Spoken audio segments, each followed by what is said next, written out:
যে বাহবা বা বয়ান তৈরি করা যায়, কিন্তু শেষ বিচারে তা তলানিতে নেমে যায়। বিভাজন নয়, সংহতি প্রতিষ্ঠা করা এবং অগ্রগতি ত্বরান্বিত করা। বিসমিল্লাহির রহমানির রহিম। উপস্থিত প্যানেল আলোচকবৃন্দ, আমার অনেকেই শ্রদ্ধাভাজন এবং তাদের সাথে আমি অনেকবার অনেক বিষয়ে কাজ করেছি। উপস্থিত সুধীবৃন্দ এবং আমাদের এই আলোচনা দেশে এবং বিদেশে যারা শুনছেন তাদের আসসালামু আলাইকুম, শুভ সন্ধ্যা। আমরা আলোচনাগুলো খুব গভীর মনোযোগের সঙ্গে শুনছি, কারণ আমরা বিশ্বাস করি অংশীজনের মতামত খুবই গুরুত্বপূর্ণ, এবং আমরা এও বিশ্বাস করি যে বৈধতার যদি সংকট থাকে তাহলে রাষ্ট্রের যে কার্যক্রম তা সব ক্ষেত্রেই ব্যাহত হয় এবং শেষে তলানিতে নেমে যায়। এবং সে বিষয়ে আপনারা সবাই একমত হয়েছেন যে বাহবা বা বয়ান তৈরি করা যায়, কিন্তু শেষ বিচারে তা তলানিতে নেমে যায়। এই বিষয় নিয়ে আমি তেমন কোনো বক্তব্য উপস্থাপন করতে চাই না, কারণ এই বিষয়গুলো সবার কাছে পরিষ্কার যে বাংলাদেশের অর্থনীতি কি পরিস্থিতির মধ্যে পতিত সরকার রেখে গেছে, এবং পরবর্তীতে অন্তর্বর্তীকালীন সরকারের কারণেও একটা অর্থনীতির যে নিম্নগতি তা সম্পর্কে আমরা সবাই অবহিত। আমরা যে বিষয়টি করতে চাই তা হচ্ছে যে বৈধতা থাকলে, জনগণের প্রতি দায়বদ্ধতা থাকলে এবং জনগণের যে প্রত্যাশা তা পূরণই একমাত্র লক্ষ্য হওয়া দরকার। এবং ঠিক অর্থেই বলেছেন যে জনগণের সঙ্গে প্রণয়নের ক্ষেত্রে অংশগ্রহণ দরকার, আলোচনা দরকার, সমালোচনা শোনার সেই সক্ষমতা থাকা দরকার। এবং তার আলোকেই আমরা লক্ষ্য করেছি যে ইশতিহারে আমরা কতকগুলো বিষয় উল্লেখ করেছি এবং পুরো অর্থনৈতিক কৌশল আমরা উল্লেখ করেছি, এবং সংস্কার সম্পর্কেও আমাদের বক্তব্য পরিষ্কার করেছি। আমাদের ইশতেহারে 5টি অধ্যায় ছিল। প্রথম হচ্ছে যে রাষ্ট্র ব্যবস্থার সংস্কার। দ্বিতীয় অধ্যায়ে আমরা উল্লেখ করেছি বৈষম্যহীন আর্থসামাজিক উন্নয়ন ও রাষ্ট্রীয় সক্ষমতা বৃদ্ধি।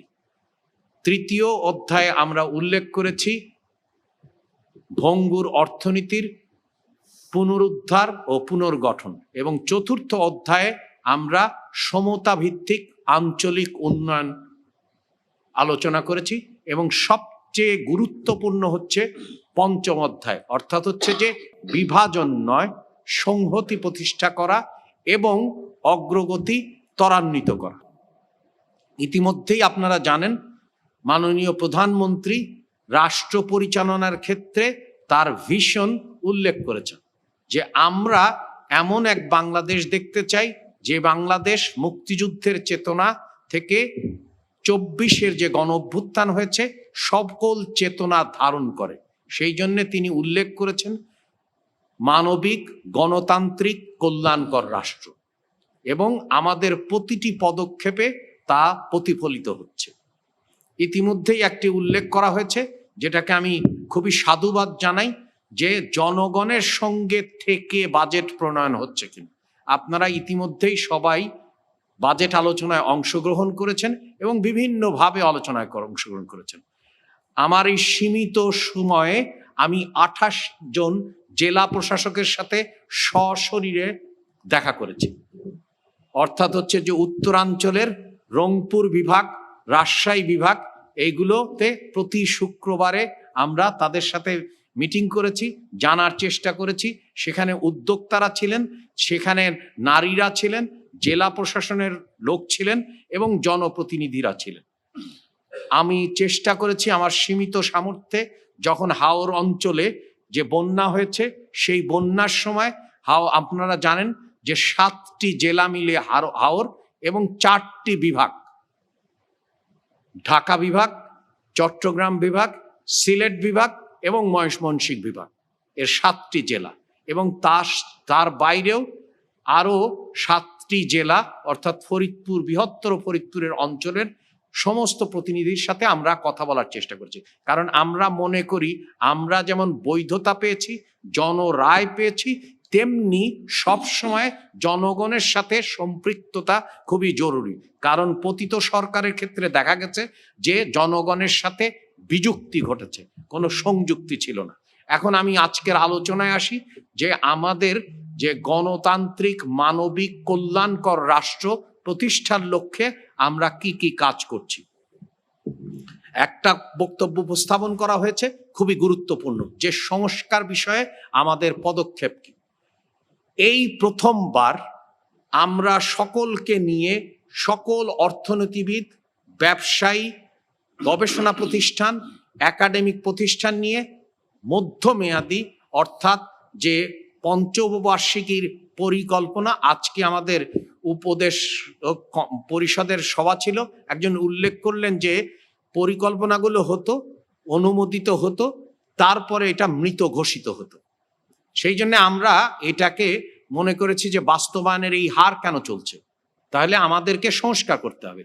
এই কারণেই আমরা বলছি যে 5-year strategic plan for reform and development, এবং সেইখানে আমরা অর্থনীতির ক্ষেত্রে যে আপনার সামষ্টিক অর্থনীতির লক্ষ্যমাত্রা যেমন জরুরি, ঠিক একই সাথে খাত ভিত্তিক পরিকল্পনাও জরুরি। এবং আমরা জানি যে স্বজনতোষী, পৃষ্ঠপোষকতা নির্ভর অর্থনীতির কারণে আমরা কখনোই পরিকল্পনা কমিশনকে কখনো একটা ঠুটো জগন্নাথে পরিণত করা হয়েছিল। একই সাথে আমরা প্রোগ্রামের বাস্তবায়ন, পরিবীক্ষণ এবং ওপেন ডাটা, কারণ আমরা জানি যে তথ্যের অবাধ প্রবাহ না থাকলে জনগণের কাছে দায়বদ্ধতা থাকবে। এখন যদি আমরা অর্থনীতির ক্ষেত্রে আসি, তাহলে 2034 সালের মধ্যে আমরা $1 ট্রিলিয়ন অর্থনীতি গড়ে তুলতে চাই। এবং আপনারা সমস্যা এবং চ্যালেঞ্জগুলো বলেছেন যে মূল্যস্ফীতি আছে, আমাদের বেকারত্ব বেড়েছে, দারিদ্র্য বেড়েছে, এবং বৈশ্বিক অর্থনৈতিক পরিস্থিতির মধ্যেও এক ধরনের অনিশ্চয়তা বিদ্যমান, এবং যার কারণে আমরা গণতান্ত্রিক সরকার বলে সবচেয়ে বেশি পরিমাণে জরিমানা দিচ্ছি, যার সাথে আমাদের কোনো সংযুক্তি নেই। আপনারা যে কথাগুলো উল্লেখ করেছেন মূলত সবাই আমরা একমত, এবং সেটাই আমরা দেখতে চাই। অর্থাৎ বিনিয়োগ বাড়াতে হবে, বিনিয়োগ বাড়লে উৎপাদন বাড়বে, উৎপাদন বাড়লে কর্মসংস্থান হবে, তারপরে আপনার ভোগ বাড়বে, এবং করের যে চক্র সেটা সক্রিয় হবে। তাহলে আমাকে কি করতে হবে বিনিয়োগ বাড়ানোর জন্য? সেই পদক্ষেপগুলো আমি বলবো পরবর্তীতে ভাবে। তবে আপনারা যে বিষয়গুলো উল্লেখ করেছেন সেটা বৃক্ষ তোমার নাম কি, ফলে পরিচয়। অর্থাৎ শিক্ষা খাত কি মোট দেশজ উৎপাদনের 1 নম্বর খাত হিসাবে আবির্ভূত হচ্ছে কিনা। দ্বিতীয়ত হচ্ছে যে স্বাস্থ্য খাত 2 দ্বিতীয় খাত হিসাবে আবির্ভূত হচ্ছে কিনা, এবং সামাজিক সুরক্ষা বলয়, এবং সেটা হতে হবে পূর্ণ জীবন চক্রকালীন। অর্থাৎ প্রসূতি মায়ের থেকে শুরু করে যখন শিশু হবেন তার শিক্ষা ব্যবস্থা, তার কৈশোর, তারপরে তিনি যদি প্রতিবন্ধী মানুষ হন, তিনি যদি বিধবা হন, তিনি যদি বয়স্ক মানুষ হন, অর্থাৎ সামাজিক সর্বজনীন সামাজিক সুরক্ষা বলা হয়। এখন আমরা কি করেছি একটু বলতে হবে, কারণ আমাকে তো অনেকগুলো প্রশ্ন করতে হবে এবং এক মিনিট। আমরা আমাদের সরকার দায়িত্ব গ্রহণের পরে প্রথম মন্ত্রী পরিষদের সভায় 10,000 টাকা পর্যন্ত কৃষি ঋণ মওকুফ করেছে। আমরা বিশ্বাস করি নারীর ক্ষমতায়নে, এবং আমার বোন সঠিক অর্থেই বলেছেন যে নারী বান্ধব না হলে নারীর ক্ষমতায়নই একমাত্র মাপকাঠি উন্নয়ন বা প্রগতির। এবং আমরা সেই কারণেই নিঃসন্দেহে আপনি বাজেটারি ব্যবস্থায় তার প্রতিফলন দেখবেন। আমরা কি পেয়েছি? বিশাল মানুষ হচ্ছে দরিদ্র বেড়েই যাচ্ছে, তখন আমাদের একটাই উপায় ছিল যে ফ্যামিলি কার্ড করা। আমাদের কথা বলেছেন যে আপনার আর শ্রমিকের জীবনমান, আপনি দেখেন যে গত রোজার সময় কোনো লোকের কিন্তু অসুবিধা হয়নি। আমরা নিশ্চিত করেছি যে প্রতিটি শ্রমিক বেতন পায় এবং কোনো উত্তেজনা দেখা যায়নি। আপনারা আরো লক্ষ্য করেছেন যে রমজান মাসে আমাদের মূল্যস্ফীতি বাড়েনি। তাহলে হচ্ছে যে আমরা বিশ্বাস করি যে সবাই মিলে যদি একসাথে কাজ করি, অর্থাৎ হচ্ছে যে আয়কর ভ্যাট ব্যবস্থাকে ন্যায্য করতে চাই, সর্বজনীন করতে চাই, প্রযুক্তি নির্ভর করতে চাই, তার মাধ্যমে রাজস্ব ভিত্তি সম্প্রসারণ করতে চাই এবং বিনিয়োগের ক্ষেত্রে আমরা বিস্তারিত আলোচনা করতে পারি। এবং আপনারা ভৌত অবকাঠামোর কথা বলেছেন, অর্থাৎ গ্যাসের কি অবস্থা, বিদ্যুতের কি অবস্থা, এগুলো আমরা আলোচনা করব।